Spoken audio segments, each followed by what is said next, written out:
স্বৈরাচার শেখ হাসিনাকে সরিয়ে নিজেদের অধিকার প্রতিষ্ঠা করে বিশ্ব মঞ্চে গৌরবের স্থান অর্জন করে নিয়েছে বাংলাদেশ। এতে গুরুত্বপূর্ণ ভূমিকা রেখেছে প্রবাসী বাংলাদেশিরা। এমন মন্তব্য করেছেন মেক্সিকোতে নিযুক্ত রাষ্ট্রদূত মুশফিকুল ফজল আনসারি।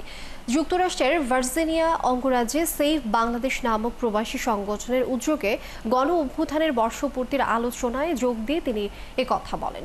যে ঐক্যবদ্ধ শক্তি স্বৈরাচার সরকারকে দেশছাড়া করতে বাধ্য করেছে তাদের সকলকে ঐক্যবদ্ধ থাকার আহ্বান জানান তিনি।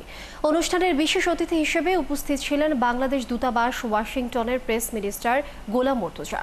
সভাপতিত্ব করেন জাহিদ খান ও সঞ্চালনা করেন কামরুন কণা এবং সৈয়দ সালে মনসুর পরশের। অনুষ্ঠানে উপস্থিত ছিলেন শতাধিক প্রবাসী বাংলাদেশি।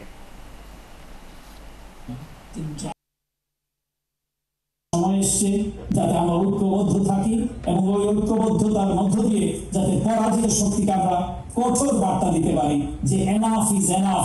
বাংলাদেশের মাটিতে তোমাদের কোন স্থান নাই, তোমাদের মাটি তোমাদের ওই দেশটিতে হতে পারে, কিন্তু বাংলাদেশের মাটিতে আবার ফিরে আসবে এবং বাংলাদেশের মানুষের উপর আবার স্ট্রিমরোলার চালাবে। এটি তোমাদের কল্পনার মধ্যেই তোমরা দেখতে থাকো, এটি বাংলাদেশের মানুষ আর হতে দিবে না।